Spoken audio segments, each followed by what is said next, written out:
BMT-nin Ümumdünya Şəhərsalma Forumunun 13-cü sessiyası çərçivəsində VUF Akademiyasının bağlanış mərasimi keçirilib.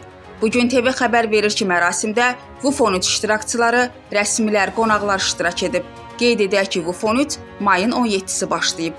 BMT-nin məskunlaşma proqramı və Azərbaycan Respublikası hökumətinin birgə təşkilatçılığı ilə baş tutan tədbirə minlərlə dövlət rəsmisi, şəhərsalma mütəxəssisi və qeyri-hökumət təşkilatı qatılıb. Tədbirlər Bakı Olimpiya Stadionunda keçirilib.